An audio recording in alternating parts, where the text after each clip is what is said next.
can I welcome Major General Peter Williams. He read history at Magdalen College in Cambridge before joining the Coldstream Guards and spending the next 3 decades also serving in West Berlin, Northern Ireland, Oman, Hong Kong, and the former Yugoslavia.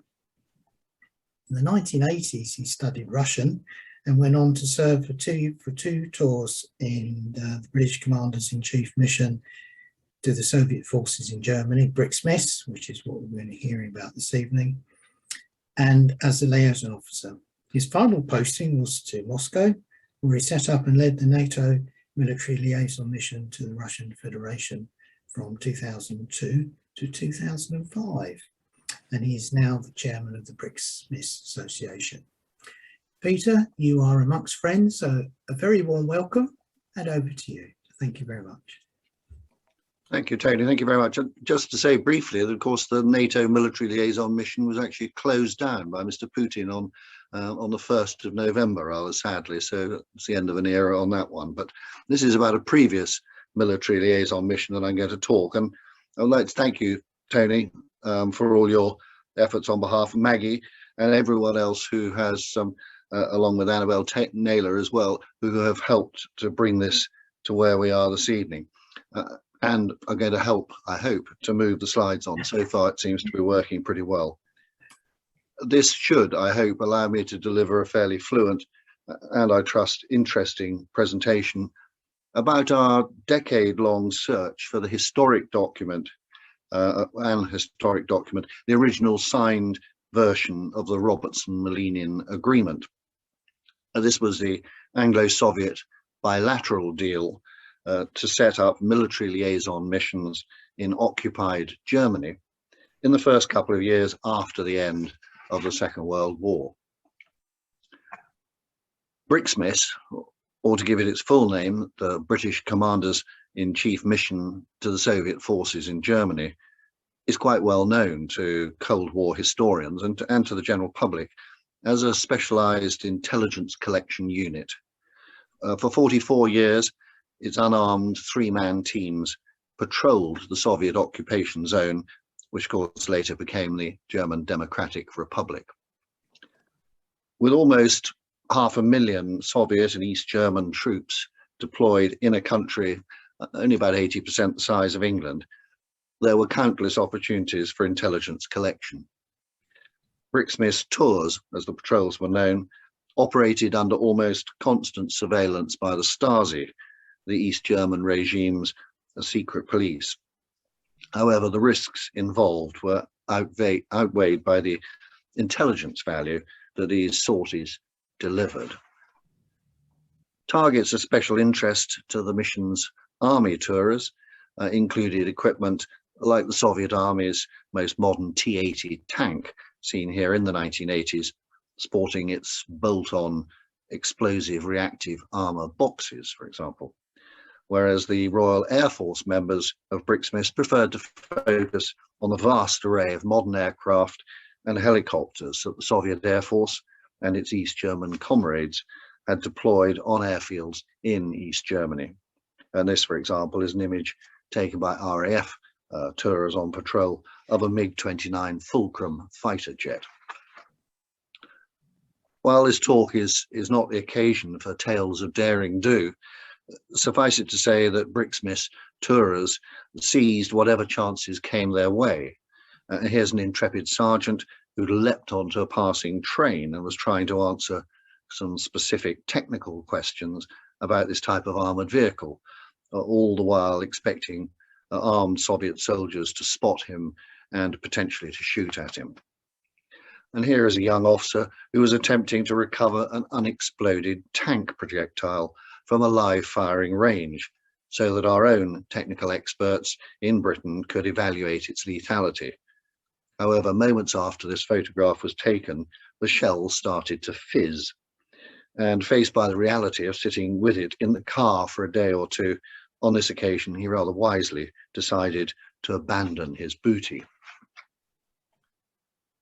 Members of the British mission might not have been, or might have been rather, accredited to the Soviet commander-in-chief, but this didn't stop intelligence collection patrols from encountering aggressive Soviet and East German soldiers, many of whom liked nothing better than the chance to chase and, if possible, to detain, the nice word we use for arrest, to detain BRIXMIS vehicles and their crews. Good tactics, excellent cross-country capabilities, and the remarkable skills of the mission drivers would, more often than not, allow the tour patrol to escape unharmed. However, Stasi-directed ramming ambushes were a fact of life in the 1970s and the 1980s. And on this occasion in 1982, we survived being rammed by a 10-ton truck. But in 1984, a French mission soldier was killed in a similar incident. And after that event, 8 Stasi members received 1,000 mark blood money bonuses for their part in that unprovoked and murderous assault. How then had it been possible for British military personnel to be operating out on the ground in East Germany throughout the Cold War? And for the answer, we need to look back to the period around the final defeat of Nazi Germany, a victory which was summed up by this iconic image of the raising of the Soviet flag over the ruins of the Reichstag in Berlin. And when Field Marshal Keitel sat down in Karlshorst 6 days later and signed the document confirming the unconditional surrender of Germany, an entirely new era dawned, one that would demand a level of coordination and collaboration between the 4 victorious allies. This Soviet poster, declaring that we have won, acknowledged the fact that the defeat of the Axis powers, both in Europe and in the Pacific, had been an allied effort, even if, from the Kremlin's perspective, the Soviet Union had made the greatest sacrifices to achieve these victories. In the months before the unconditional surrender, Stalin, Roosevelt, and Churchill had decided that Germany should be placed under military rather than civil administration. And here at their first meeting in Berlin are the initial leaders of the quadripartite Allied Control Council: Montgomery, Eisenhower, Zhukov, and Delache de Tassigny. As had been agreed at Yalta by the Big Three, after handing over German territories to the east of the Oder-Neisse line to Poland and to the Soviet Union, what remained of Germany was divided into 4 occupation zones. The location of Berlin, Germany's historic capital, deep in the heart of the Soviet occupation zone, would, of course, go on to be a source of international tension throughout the decades of the Cold War. And Berlin itself was also divided up into occupation sectors, as shown on this diagram. The Soviet sector was later to become the capital of the German Democratic Republic as East Berlin, while the 3 Western Allies sectors would constitute West Berlin. And just to the south of Berlin was the historic Prussian garrison city of Potsdam. It was the initial location of the headquarters of the Soviet military administration in the Soviet occupation zone. And in due course, Potsdam was also to become the location chosen for the 3 Allied military liaison missions that would be accredited to the Soviet Commander-in-Chief.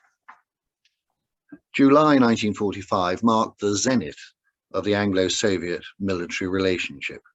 Montgomery visited Berlin and invested Marshals Georgy Zhukov and Konstantin Rokossovsky with honorary knighthoods in the Order of the Bath, and similar distinctions in the Order of the British Empire were given to Generals Vasily Sokolovsky and Mikhail Malinin, both of whose names appear again in this talk.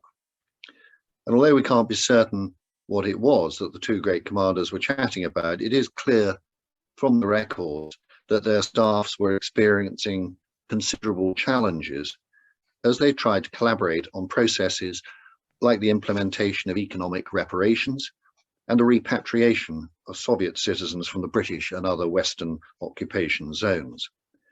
What was needed was an effective liaison mechanism, and both men would have readily agreed to such a suggestion, even if no one seemed to have tried to define what the word liaison actually meant.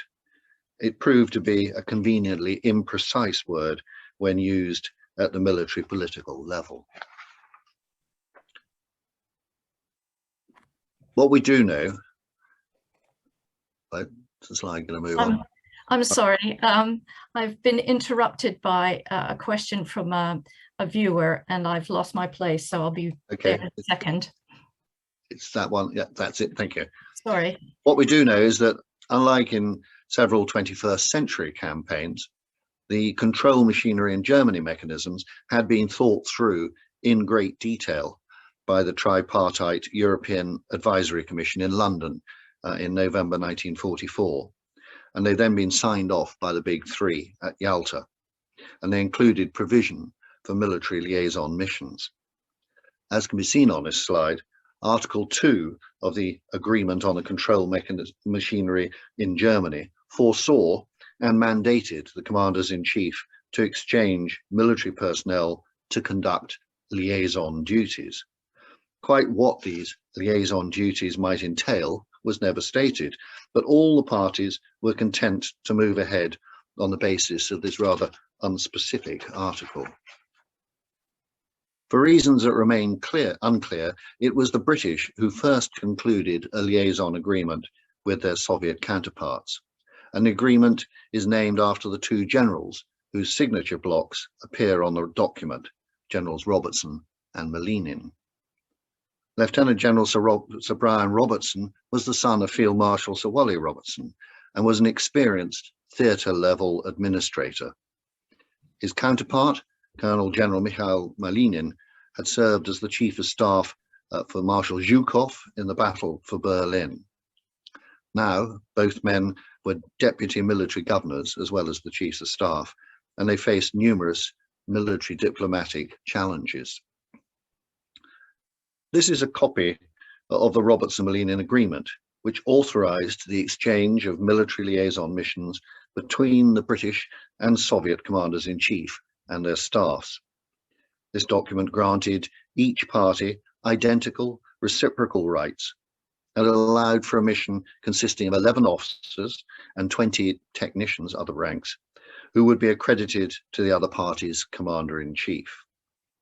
And versions of this particular copy, in English and in Russian, were carried by BRIXMIS liaison officers out on the ground in the Soviet occupation zone and then later in East Germany.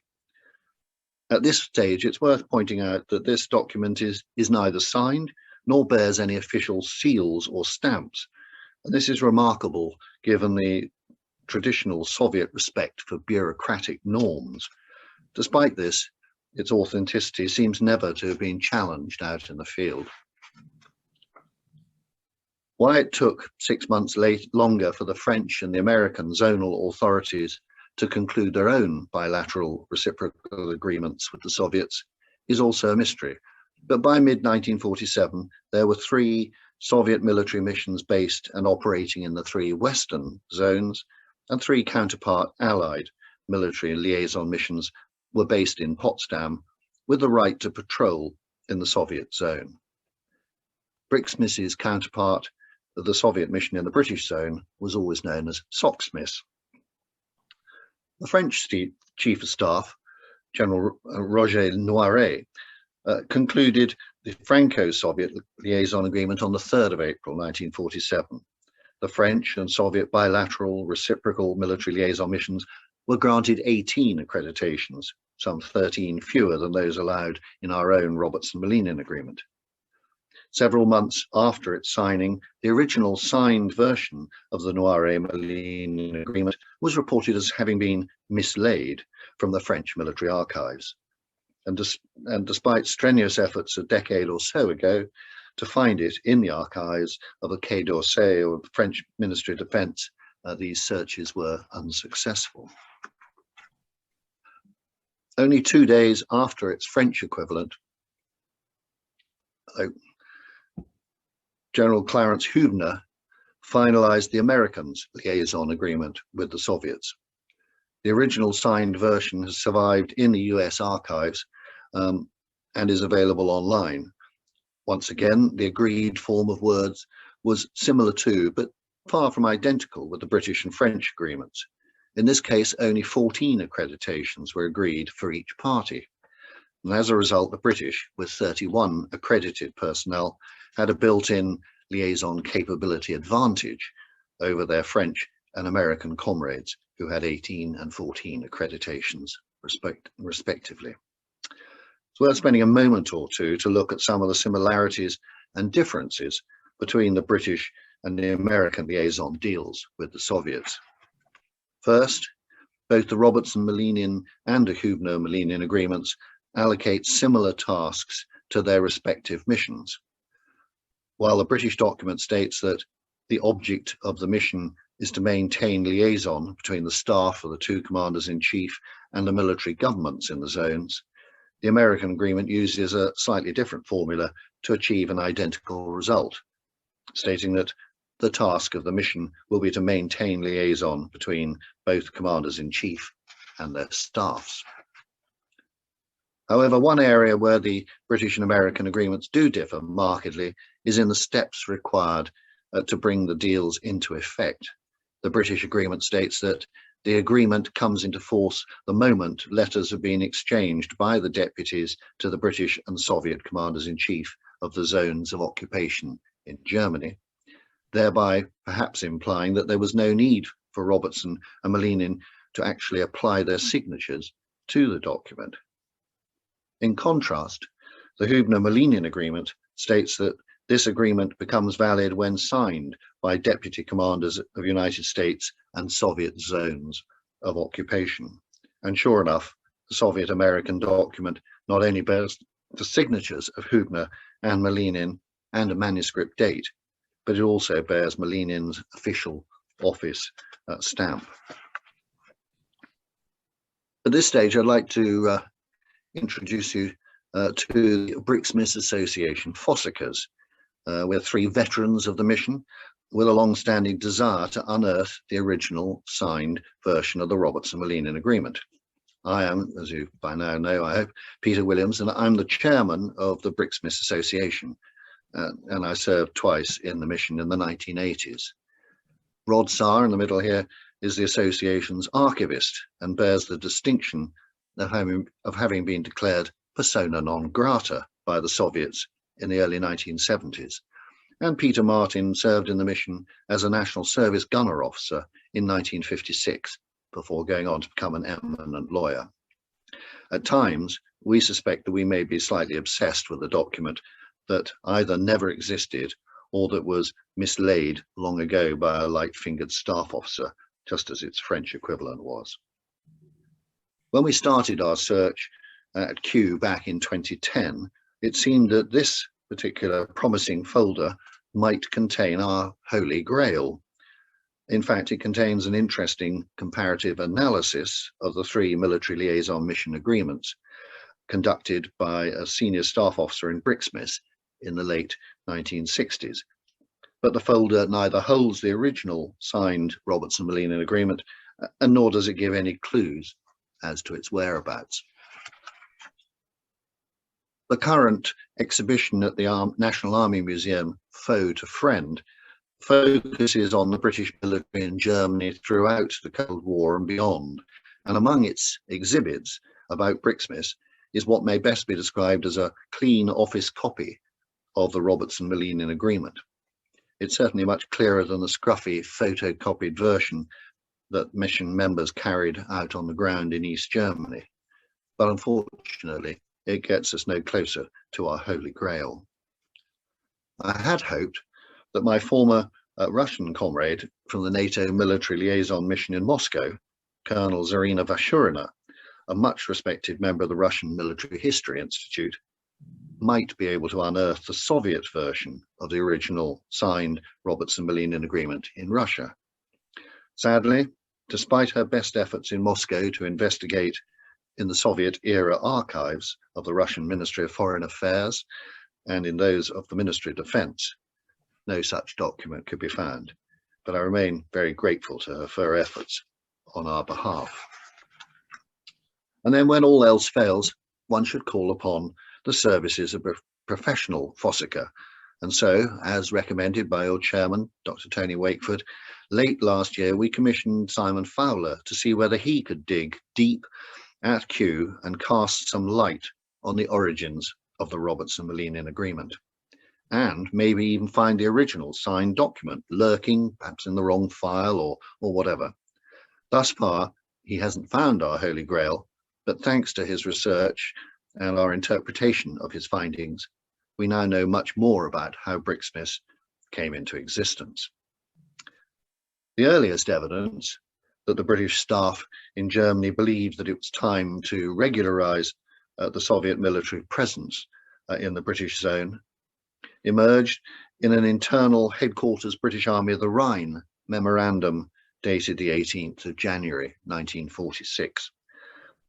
After noting the unsatisfactory current situation, which saw a number of seemingly uncoordinated Soviet missions at work in the British zone, it suggested that an approach might be made to Marshal Zhukov about setting up improved liaison mechanisms, and also proposed that Major General Skrinik, the most senior Soviet officer at that moment in the British zone, would be an acceptable head of the new Russian military mission.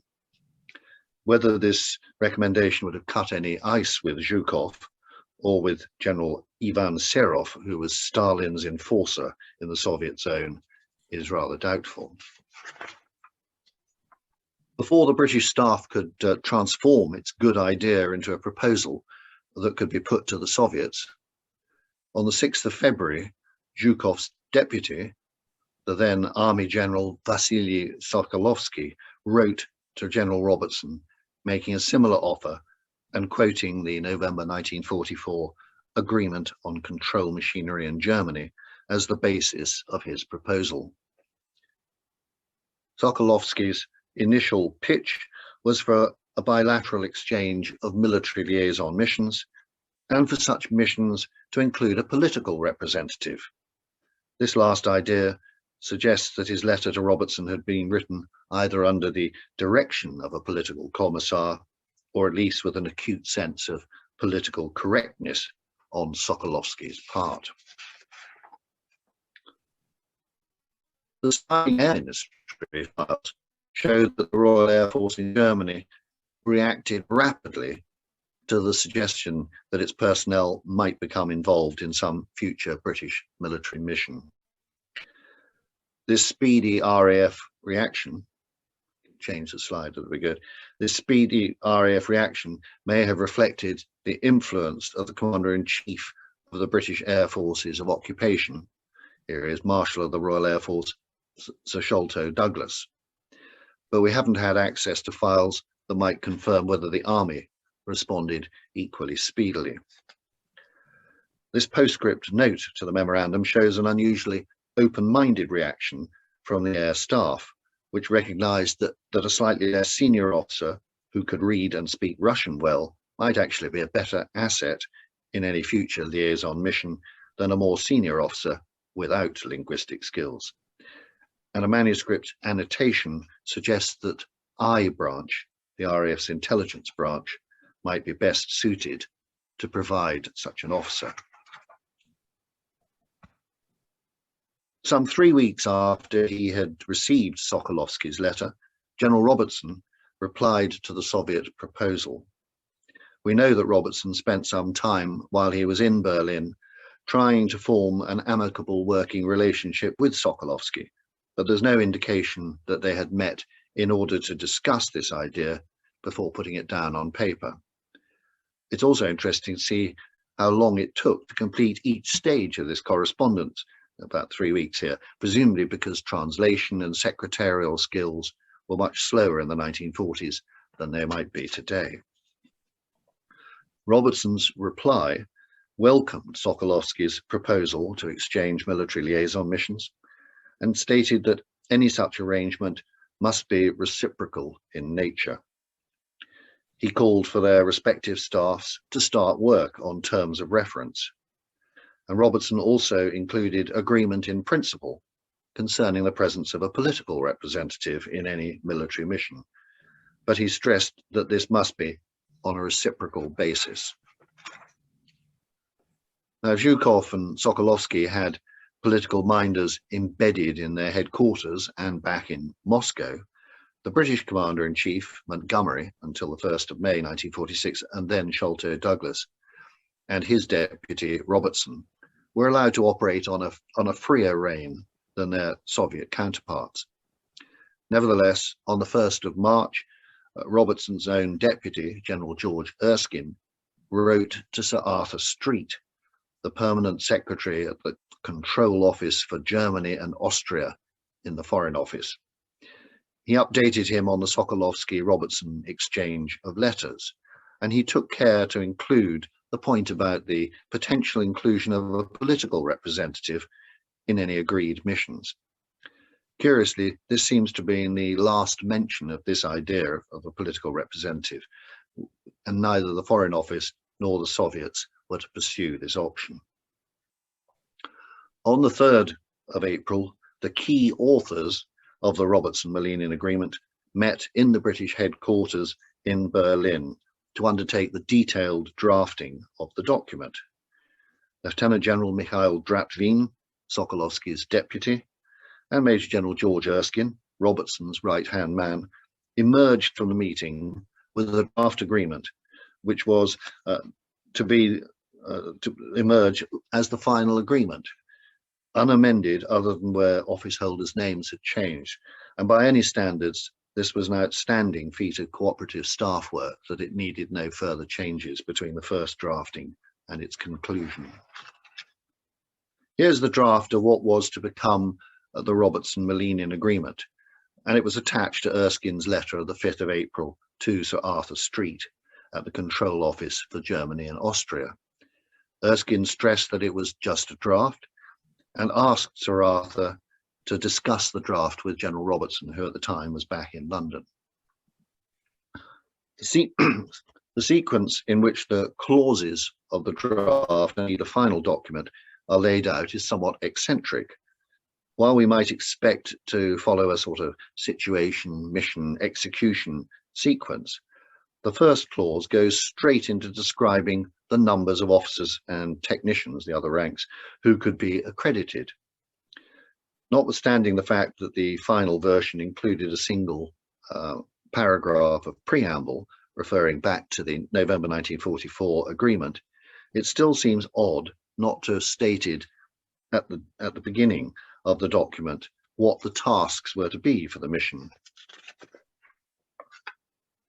On the contrary, the tasks and the other responsibilities of the British and Soviet missions only appear in the draft's final clause, clause number 11, where it states that the object of the missions is to maintain liaison between the staff of the two commanders-in-chief and their military governments in the zones, and also goes on to spell out the mission's responsibilities for their own nationals in the other party's occupation zone.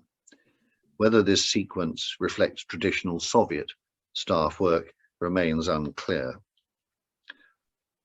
For many years, those of us who served in BRIXMIS had assumed that the mission had started out as a traditional liaison mission, passing messages between headquarters, resolving mutual challenges, and facilitating high-level visits, and that the intelligence collection function had only evolved over time in an attempt to fill the vacuum created by Philby's treachery and other shortfalls in intelligence coverage. But this top-secret cable from the Joint Intelligence Committee Germany to the Joint Intelligence Committee in London shows that the intelligence potential of the military mission was evident and under urgent review within hours of the end of Dratvin and Erskine's drafting meeting on the 3rd of April. Furthermore, the files at Kew reveal that the Royal Air Force staff in the Air Ministry and in Germany were soon involved in the process of identifying individuals with the necessary skills who would be an asset to the Chief of Mission. Inevitably, this had to be done despite the fact that the organisation and the rank structure of the mission were as yet far from fixed. A key step was taken at the start of May, as this memorandum shows, when General Robertson decided that the chief of mission ought to be a Major General, and shortly thereafter the War Office selected Major General Geoffrey Evans to fill this post. Evans had been a successful commander in North Africa and in the Far East, and he arrived as the chief of mission with a CB, a CBE and 3 DSOs, but with no prior experience of working with the Russians.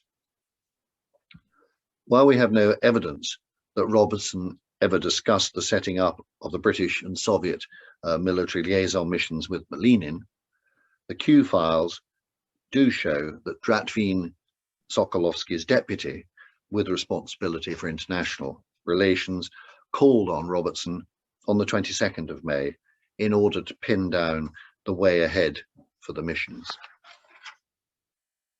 Robertson's record of the meeting starts by mentioning the challenges that the Soviets were having in visiting camps in the British zone in order to persuade Soviet citizens to agree to being repatriated. Evidently, many of their citizens had no intention of going home willingly, and as we now know, they had good reasons for viewing the assurances given by General Skrinik's officers with deep skepticism. And from the perspective of BRIXMIS, the Dratvin-Robertson meeting reached two important decisions. First, that the British chose to deploy their mission to Potsdam in the Soviet zone and not to Karlshorst within Berlin proper.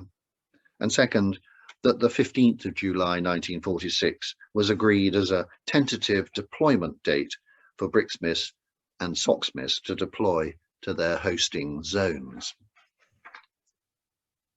In the event, the BRIXMIS deployment date slipped to the 2nd of September, which was 2 weeks before the date of the 16th of September, which appears on the Robertson-Malinin agreement. A week later, SOXMIS, the Soviet mission, moved to the British zone. Strangely, there is nothing that we can find in the files at Q that describes the process of the finalizing of the Robertson-Malinin agreement. Did the two generals ever meet to sign the agreement?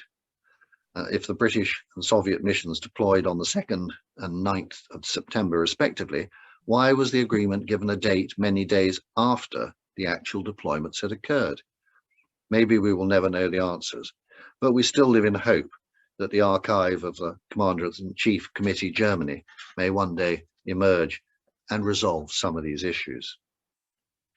Fortunately, the story of the initial deployment of BRIXMIS to Potsdam is covered in detail in the mission's own in-house history, which was produced in the immediate aftermath of the closing down of BRIXMIS in October 1990. It reveals that the first weeks and months in late 1946 were chaotic, in large part thanks to the failure of the Soviet authorities in Potsdam to accept their responsibilities and duties under the Robertson-Malinin agreement to provide logistic and administrative support to BRIXMIS. This photograph shows the first chief of BRIXMIS, Major General Geoffrey Evans, with his mission staff, and it was taken at some stage during their early months in Potsdam. Evans looks fairly relaxed, but we know that he and his team had to overcome countless challenges in the run-up to his first meeting on the 24th of September with the new Soviet commander-in-chief, the newly promoted Marshal Sokolovsky, and his recently appointed deputy, Colonel General Malinin. It was only after this meeting that proper passes were issued by the Soviets to BRIXMIS personnel, providing proof of each individual's accreditation to the Soviet authorities and therefore his right to move around in the Soviet zone. Even if the text of the Robertson-Malinin agreement was never amended at any stage until it ceased to be in force on the 2nd of October 1990, on the eve of German reunification, the general situation in Germany, of course, evolved greatly throughout the Cold War. BRIXMIS and its fellow French and American military liaison missions maintained their links with the Soviet commander-in-chief staff throughout the Berlin blockade and provided their own chains of command with intelligence about conditions out on the ground in the Soviet zone, and then from 1949 in the German Democratic Republic during many later crises. The National Archives have also helped us in the BRIXMIS Association to understand how it was that both BRIXMIS and SOCSMIS, along with the bilateral Franco-Soviet and US-Soviet military liaison missions, survived the political transformation from quadripartite military government to the establishment of two new sovereign German states, the Federal Republic and the German Democratic Republic, in 1949. This letter, dated the 10th of October 1952, from Sir Ivan Kirkpatrick, the UK High Commissioner in Bonn, to Anthony Eden, the Foreign Secretary, records his meeting with Federal Chancellor Konrad Adenauer some 4 weeks earlier. Adenauer had stated that he wished to see BRIXMIS and SOCSMIS continue and that they should be accredited not to the new British ambassador in Bonn as the successor to the former military governor, but rather to the British commander-in-chief. Where Bonn was concerned, this would give the Anglo-Soviet missions the same status as the Franco-Soviet and US-Soviet missions already enjoyed. On the strength of Sir Ivan Kirkpatrick's negotiations in Bonn and in London, on the 10th of February 1953, the overall responsibility for BRIXMIS and for SOCSMIS within the former British zone was transferred from the Foreign Office to the Commander-in-Chief of the British Army of the Rhine and of the Northern Army Group. And this was to be the status enjoyed by BRIXMIS until it was closed down 37 years later. It was made very clear, however, in this directive to the Commander-in-Chief, General Sir Richard Windy Gale, that in all matters of a political nature, he must consult closely with Her Majesty's ambassador in Bonn. He was also directed to ensure that all dealings with the Soviets must be conducted as though he was wearing his British Army of the Rhine national hat rather than his Northern Army Group NATO hat. And as part of the 1953 change of status file, there's a copy of the Robertson-Malinin Agreement that was attached to the reference document. And once again, it appears without any signatures or official stamps. However, this copy does include one amendment of note in that it gives to the British Commander-in-Chief, Sir Sholto Douglas, his correct rank. It describes him as a Marshal of the Royal Air Force, a 5-star rank, whereas all the other existing copies of the agreement incorrectly give his rank as Air Marshal, a 3-star rank. Douglas had been promoted to Marshal of the Royal Air Force on the 1st of January in 1946, and so he should have been described as such in the 3rd of April initial draft agreement, but he wasn't. On the 3rd of April, Sokolovsky had still been an army general, but he was promoted to Marshal of the Soviet Union on the 3rd of July 1946, and the final version of the agreement was duly amended to acknowledge this fact. And the imprecision with which Douglas's rank was treated in the initial and then final versions of the Robertson-Malinin Agreement suggests that the main burden of the drafting was conducted by Drapvin's Soviet staff officers rather than by British ones. The change in BRIXMIS's status in February 1953 also called for a revision of the charter for the Chief of BRIXMIS, and the National Archives files show that this update to the Chief's terms of reference was undertaken as part of the overall package of status changes.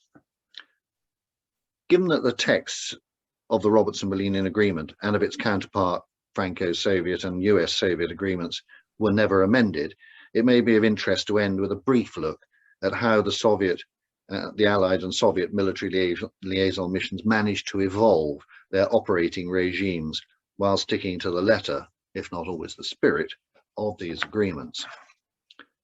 One of the most important aspects of life for those of us who served in BRIXMIS was that of being a pass holder.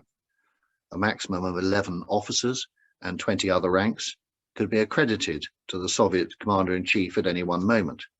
But by the late 1980s, with an overall mission strength of about 80 servicemen and women, there was fierce competition to be a pass holder.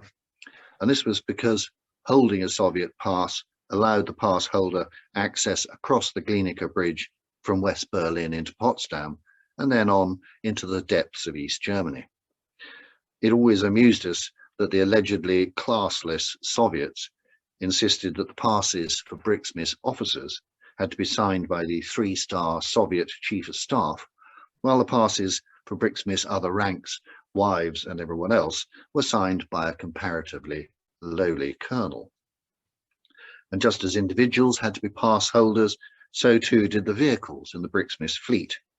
And this is an example of one of the 15 vehicle passes that the Soviets permitted the mission to hold at any one time. Along with the passes of those crossing to and fro across the Glienicke Bridge, the validity of each vehicle pass was carefully checked and noted by the Soviet crossing control staff. It was where travel was concerned that the imprecision and differences between the Robertson-Malinian and the French and American agreements allowed for an interpretation that, in summary, concluded that if something wasn't explicitly forbidden, then it must be possible to do it.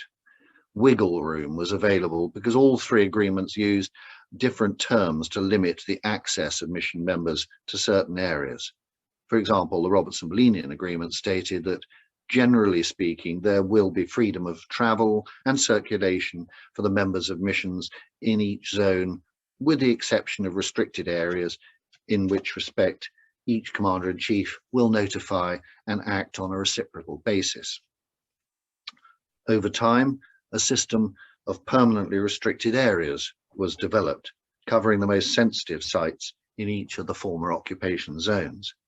Mission members who were detained or arrested in one of these yellow overprinted areas could expect to be declared persona non grata. In the 1980s, about 1/3 of East Germany was thus placed out of bounds to the members of the 3 Western missions.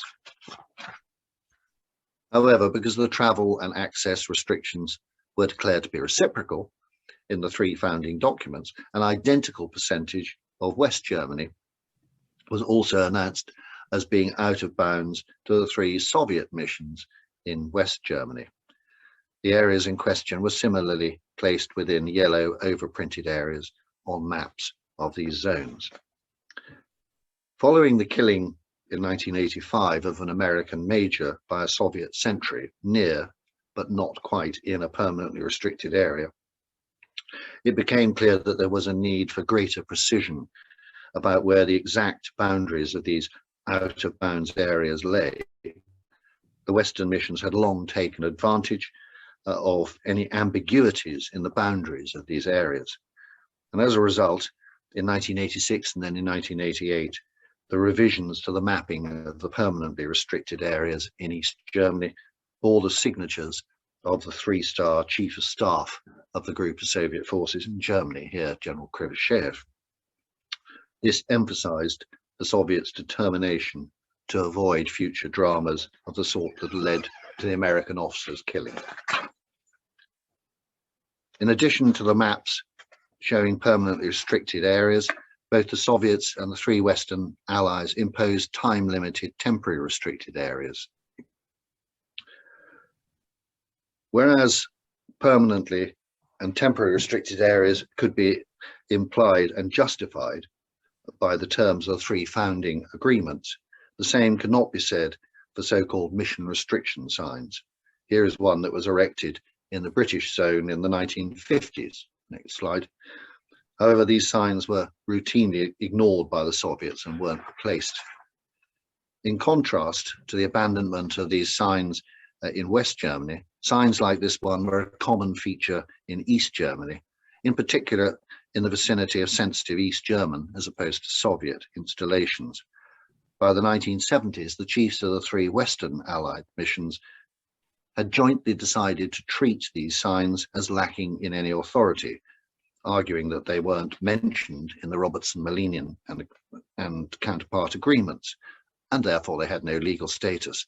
Indeed, for the Allied patrols out on the ground in East Germany, these signs represented an advertisement that there must be something of intelligence interest lying behind them. despite the Allied insistence that these signs were illegal and could not restrict their missions activities, the Soviets and East Germans persisted in using them. In West Germany, the Allies moved on from mission restriction signs to a system that saw all NATO troops stationed in or exercising in the country being issued with a postcard-sized aid memoir like this, calling for them to report if they saw a Soviet vehicle with one of these number plates. And this seemed to appeal to British and other Western soldiers who rang into the Royal Military Police and said what they'd seen. And then following the killing of the American officer in 1985, the Soviets agreed to introduce a very similar system, copying almost verbatim the Allied aid memoir. It's unclear whether this new reporting system actually resulted in a significant lowering of the risks of being rammed and of violence faced by BRIXMIS patrols. And then, just when it seemed that this well-ordered system of military liaison missions would go on forever, the wall suddenly fell on the 9th of November 1989, and all the missions ceased to operate out on the ground on the 2nd of October 1990, on the eve of German reunification. Looking back on what was achieved by BRIXMIS and its fellow French and American military liaison missions reveals that not only were they hugely successful intelligence collection units, but they also played a vital role as confidence building mechanisms and as safety valves, providing timely and accurate information on developments on the ground during periods of high tension. The apparent disappearance of the British and Soviet original copies of the Robertson-Malinin Agreement remains a mystery, but it in no way diminishes the significance and longevity of this extraordinary document. Thank you to the technical team for managing the slides, and to you, the audience, for your patience. I'd be delighted to try and answer any questions you may have. Thank you. Peter, thank you very much. That was absolutely fascinating. And I suppose I'd like to start by asking a couple of questions. Whilst people who do have any questions, can you put them into the chat line, please, so Peter and I can pick them off as we go along. One thing I was going to ask first, Peter, why Potsdam? What was a particular reason for locating there?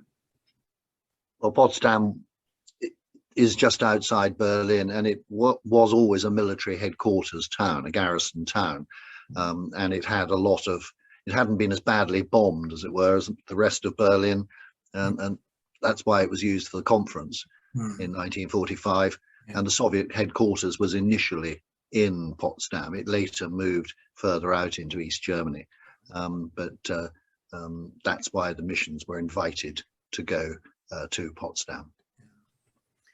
And from what you've said, does it sort of get the impression that any sort of animosity was more from the Stasi and the East Germans, and perhaps soldier to soldier, we had a better relationship with the Soviets? Well, we had a good working relationship for the Soviets, partly because the Soviet sense of humor was not so unlike our own, but right. on a grander scale, of course, there was the advantage of reciprocity. It wasn't to the advantage of the Soviets, for example, to break into our cars and be very violent to us, unless this came from the Kremlin to do it, because they risked having the same thing happen to their people in West Germany.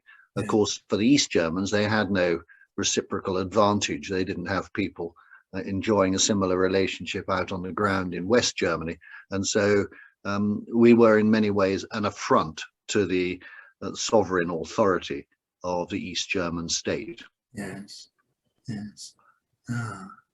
So are we looking for something that doesn't exist, or do you think it's still out there? It's a very good question, and how far down a rabbit hole could you go? I know that Simon Fowler has looked very long and hard for us, and I've tried freedom of information requests to the Foreign Office and to the Ministry of Defence, and everybody denies knowing where it might be. But through Simon's endeavours, and I have asked Simon whether he could join us, and he's agreed, so perhaps Simon, you could unmute. You've actually found out more perhaps not what you were looking for, but found out some more detail from Simon's efforts? Simon's efforts have been invaluable, but we know much more about the context, but we don't, you know, the actual item eludes us all. Yes. Simon, would you like to join us? You know, you can join us. We can explore this further. So what sort of things have come out then that you hadn't perhaps necessarily expected? I think the main thing that came as a surprise perhaps to us was that from, you know, long before the mission even deployed into the Soviet zone, from the very beginning, its intelligence potential had been recognized in a way that had been sort of lost slightly in the mists of time. As I say, we all thought it had gone from being a sort of diplomatic reception and sort of post office type thing to developing an intelligence capability, but actually that was hardwired into it from the very beginning. Oh, yes, yeah, that's interesting. Simon, what was your experience? I would agree. I would say that from a historical point of view, my guess is looking at the files and knowing a bit about other related things, is that when the Russians gave this opportunity to the British, they leapt upon it because it was a very good way of getting access to German scientists, German scientific research that otherwise they would never have got hold of, bearing in mind that the Brits were somewhat behind the Americans in gathering German scientists and that research with that. So from that point of view, I think, you know, I think the Soviets made a big mistake, because I think the Brits got more out of it than the Russians did, because I read somewhere that all the information that the Russians had got, they got it all by the end of 1945, early 1946. There was nothing more for them to discover in the British zone. Whether that's true or not, I don't know. Yeah, it's interesting. I think it's, as much as anything else, it was viewed too as a tidying up exercise. There were all sorts of strange groups of Soviet officers moving around in the British zone, some of them doing with reparations and the business of the Western zones having to supply the Eastern zone with raw materials and things. There were people, as I say, from these repatriation missions out there threatening prisoners of war and things like Soviet prisoners and citizens that they must go home and things like this. There were quite a lot of Soviet naval groups working up on the Baltic coast, trying to ensure that they got whatever shipping they wanted and things like this. And I think it was becoming, people began to feel that you know, the bonanza of sort of gold rush to steal scientists and scientific secrets was rather passing by, but now would be a good time to put a sort of frame around it.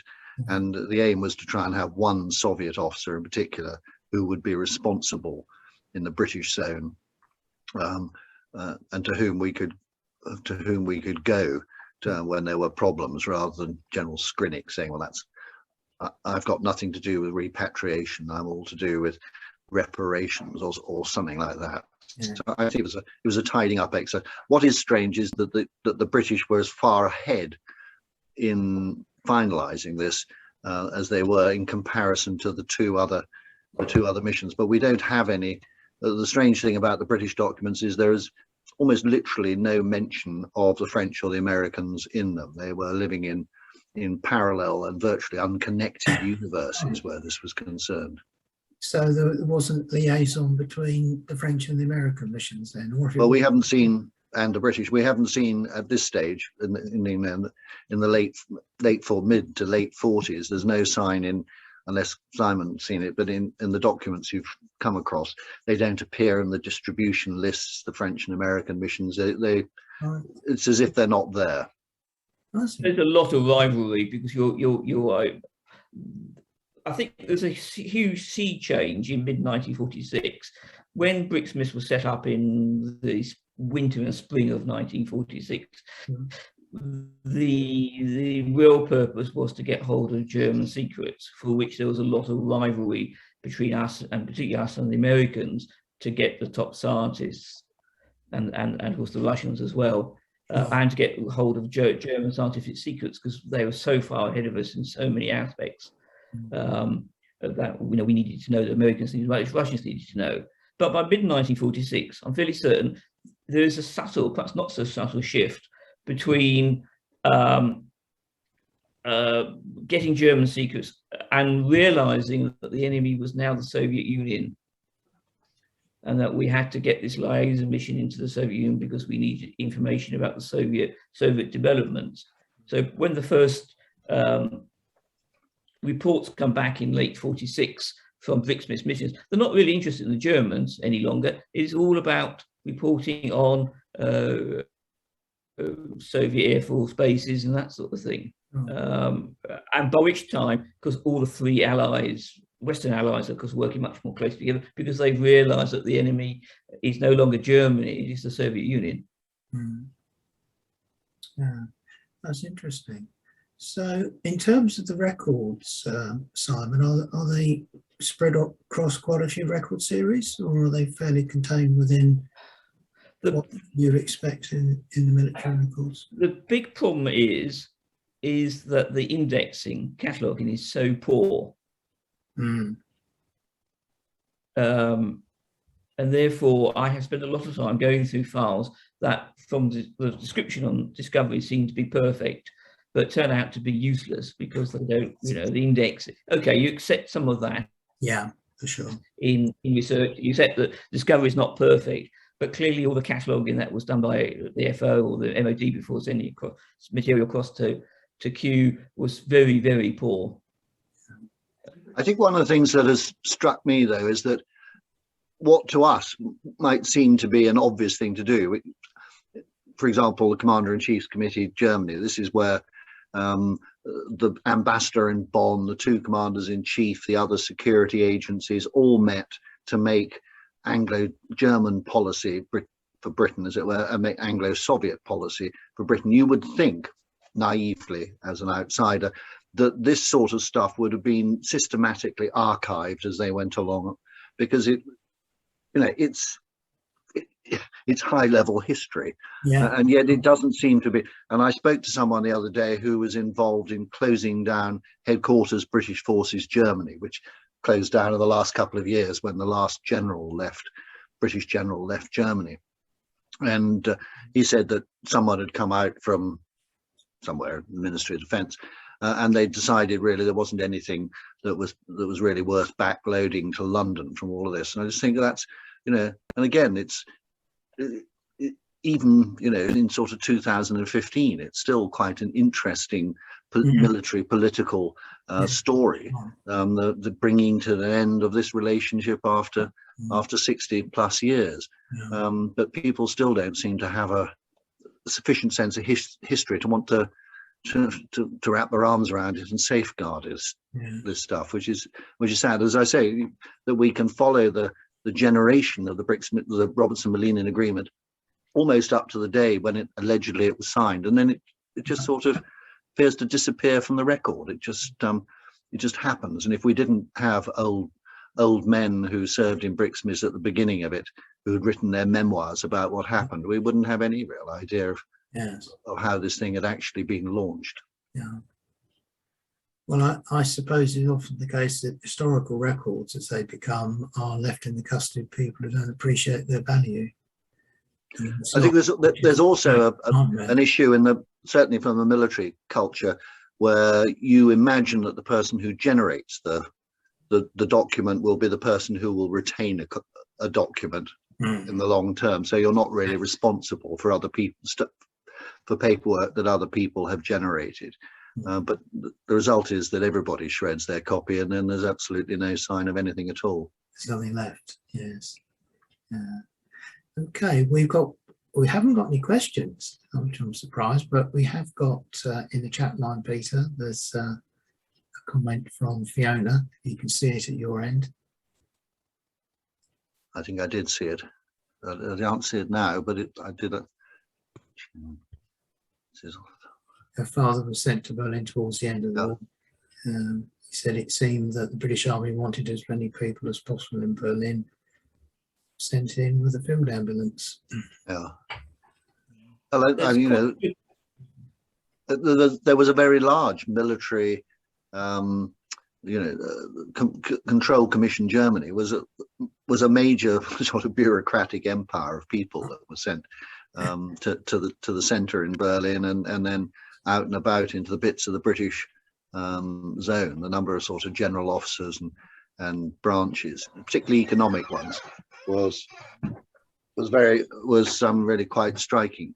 And much the same, of course, in Austria and in Italy, where there was also a big control commission set up, town mayors and all sorts of people. But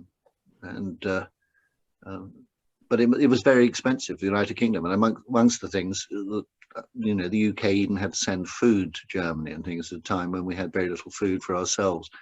So there was a cost to being a victor in all this.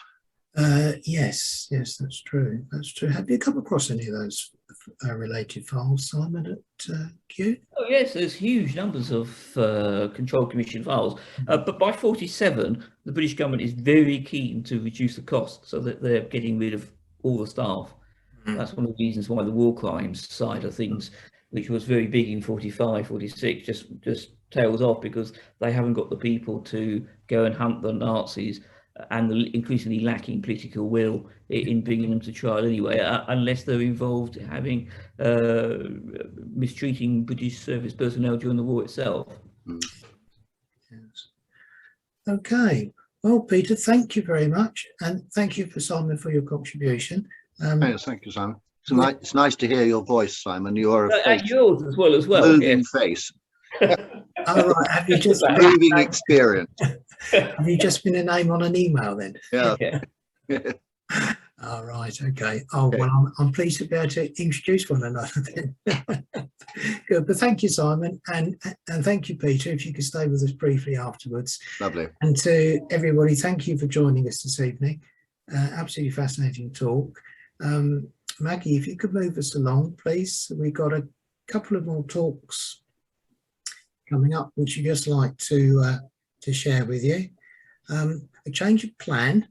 On the 17th of November, we've got Professor Christopher Lovelock from the University of Nottingham, who's going to come and give us a talk about the research in the Alpine ice core that can reveal the activities of what went on in medieval England, and that will prove to be a fascinating talk. But we've had a change of plan for our December the 7th talk, in as much that we've now got our President Helen Fry, who many of you I hope will remember from the two previous excellent talks that she's given about MI9 and the Walls Have Ears. Helen has got a new book out, The Man Who Saved MI6, which follows on from the Walls Have Ears central character, which was Kendrick, and she's going to come and talk to us on the 7th of December. All the details are published on our website, and there's an Eventbrite booking as well, and booking is open for both. So I'd be very pleased if you could join us for both events. That will be the last of it for this year, and we've got some plans up our sleeve for 2022, which we will reveal in due course. So from me, a very big thank you for joining us, and as usual, all I can suggest is keep calm and carry on. So thank you very much.